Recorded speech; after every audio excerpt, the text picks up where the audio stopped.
जय हिंद दोस्तों। सी D S 2026 का एग्ज़ाम ख़त्म हो चुका है और मैंने दोनों ही पेपर को देखा, इंग्लिश और जीएस के पेपर को। And I felt both the papers were slightly on the easier side as compare to C D S 2025 and C D S 2025। ठीक है, बट कट ऑफ प्रेडिक्ट करने से पहले हम एक दो चीज़ों को समझ लेते हैं कि कैसे प्रेडिक्ट होता है और क्या एक्सपेक्टेड कट ऑफ जाने वाला है। ठीक है, पहले क्या होता था, पहले मेल और फीमेल का कट ऑफ जो होता था वो अक्सर साथ में बनाते थे। ठीक है, और आप सभी को पता होगा कि फीमेल्स का सीट काफ़ी कम होता है, 18-20 के आसपास सीट्स होते हैं फीमेल्स के लिए।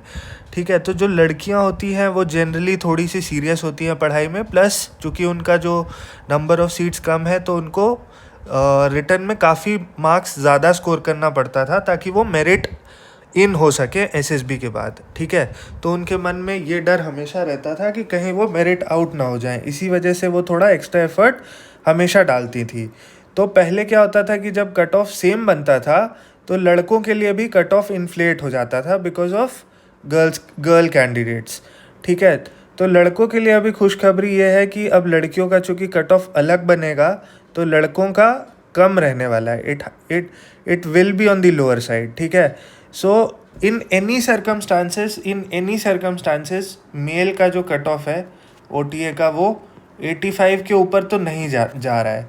ठीक है, 85 के नीचे ही रह रहा है। तो अगर आप 85 के ऊपर हो तब तो आप 100% मेरे हिसाब से आप एसएसबी की तैयारी शुरू कर दो। ठीक है, अगर आप 80-85 के भी ब्रैकेट में हो तो यू हैव गुड चांसेस। तो आप अभी अभी आप इंजॉय करो थोड़े दिन, फिंगर्स क्रॉस्ड रखो, क्या पता जल्दी आ जाता है आजकल रिज़ल्ट, तो क्या पता आपका हो जाए। ठीक है, और फीमेल्स के लिए मेरे को लगता है कि 100+ अगर आपका स्कोर है तो आप सेफ साइड पे हो। ठीक है, अगर आप 100 के ऊपर हो तो आपको तैयारी शुरू कर देनी चाहिए। सिमिलरली अगर हम आईएमए की बात करें तो मेल्स के लिए मेरे हिसाब से 115, 120 प्लस है आपका, तो मेरे हिसाब से आपको आईएमए का कॉल आ जाएगा। और एएफए के लिए अगर आपका 130+ है तभी आप एएफए का कॉल एक्सपेक्ट कर सकते हो। ठीक है, पेपर की थोड़ी सी अगर बात कर लें तो पेपर जो था वो काफ़ी, मतलब मेरे हिसाब से बहुत सारे क्वेश्चन प्रीवियस ईयर से पूछे गए थे। ठीक है, स्पेशली इन इंग्लिश आपको बहुत सारे ऐसे वर्ड्स देखने को मिलेंगे जो पहले पुराने पेपर्स में पूछे जा चुके हैं। एट द सेम टाइम जो हमारा ये वाला सेक्शन था, होमोनिम्स वाला सेक्शन, उसमें भी काफ़ी प्रीवियस ईयर क्वेश्चंस देखने को मिले थे। प्रेपोजिशन, डिटरमाइनर पूरे प्रीवियस ईयर। ठीक है, स्पॉटिंग द एरर बहुत सिंपल रूल्स पे आए थे। इसके अलावा पैसेज आपको एक फुल टॉस मिल गया था, S1 S6 ईजी था, S1 S2 वाला भी काफ़ी ईजी था। सो मेरे हिसाब से इंग्लिश का पेपर तो यार काफ़ी डूएबल था। ठीक है, टॉकिंग अबाउट जीएस में भी आपको कुछ प्रीवियस ईयर क्वेश्चंस देखने को मिलते हैं। एट द सेम टाइम जो हमारा ये वाला बुक था 40 एलिमिनेशन ट्रिक्स, इससे ऑलमोस्ट मैंने 25+ क्वेश्चंस जो हैं आप इसके थ्रू सॉल्व कर सकते थे। ठीक है, अच्छा इसकी ना अच्छी बात ये है कि जो इसमें ट्रिक्स दिए हुए हैं वो जनरली अप्लाई होते हैं स्टेटमेंट बेस्ड क्वेश्चंस पे। ठीक है, वो वन लाइनर्स के लिए नहीं होते हैं, क्योंकि वन लाइनर्स या तो इजी होता है या फिर उस पर ट्रिक लगाना बहुत ही डिफ़िकल्ट है। ठीक है, तो ये जो 20 क्वेश्चन जिन पे ये ट्रिक्स लगते हैं ये जनरली वैसे क्वेश्चंस होते हैं जो बहुत डिफ़िकल्ट होते हैं और जो बाकी एस्पिरेंट्स या बाकी कैंडिडेट्स सॉल्व नहीं कर पाते हैं। ठीक है, so you are bound to get an edge over other candidates. अगर आप इसमें से 20 तो मैंने मतलब देखा है जो डायरेक्टली यहाँ से रूल लग करके सॉल्व हो रहे थे। ठीक है, बट अगर आपने 10-15 भी इसको यूज़ करके एक्स्ट्रा सॉल्व कर दिया है, ठीक है, तो आई एम क्वाइट श्योर कि you will clear the cut off very easily. ठीक है, और अगर आप 10-15 किसी और कैंडिडेट के ऊपर सॉल्व करते हो, क्योंकि ये जनरली वैसे क्वेश्चन होते हैं जो डिफ़िकल्ट होते हैं, जो मतलब ऐसे क्वेश्चन होते हैं जो किसी आपको क्लासिक टेक्स्ट बुक में नहीं मिलेंगे। ठीक है, जिसको आप ये ट्रिक्स लगा के सॉल्व कर सकते हो।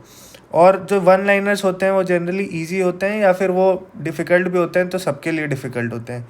तो मेरे हिसाब से आपको 30 से 35 या 40 क्वेश्चन तो आपको बहुत ही सीधे, मतलब सिंपल पॉलिटी के सवाल, सिंपल ज्योग्राफी के सवाल जो कि आने ही चाहिए किसी भी एस्पिरेंट को, वैसे थे। और उसके ऊपर अगर आपने 15 से 20 क्वेश्चन और लगा लिए होते इस बुक को यूज़ करके तो आप बहुत ईजिली कट ऑफ क्लियर कर लेते।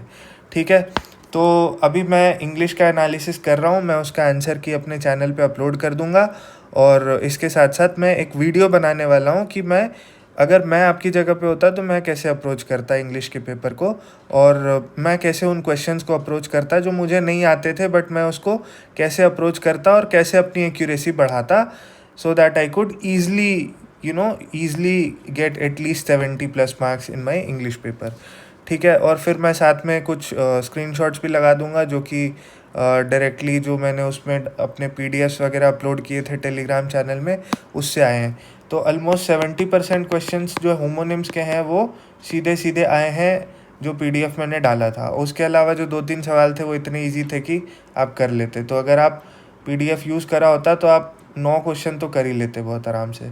ठीक है, इसके अलावा जो वोकैब बूस्टर पीडीएफ था उसमें से आपको काफ़ी ये देखने को मिल सकते थे सिनोनिम्स एंटोनिम्स वगैरह।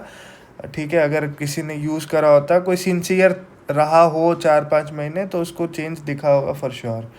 ठीक है, और बस यही है। इंग्लिश का मैं अभी डाल दूंगा, और अगर आप इसके ऊपर हो तो आप तैयारी शुरू कर दो। All the best for your SSB. और दूसरी बात कि यार नहीं भी हो रहा है तो you should not be discouraged. ठीक है, ज़िंदगी में चलते रहना चाहिए हमेशा। ठीक है, कीप मूविंग। ठीक है, रिजल्ट से उतना फ़र्क नहीं पड़ता है, बट आपको चलते रहना है, because life is all about multiple infinite possibilities. ठीक है, if not this something better, if not that then something better than that. तो इसीलिए कभी भी निराश नहीं होना है। तुम नहीं तो कोई और सही, कोई और नहीं तो कोई और सही। ठीक है, आगे बढ़ते रहना है, चलते रहना है, और भगवान पे भरोसा रखना है। All the best, take care.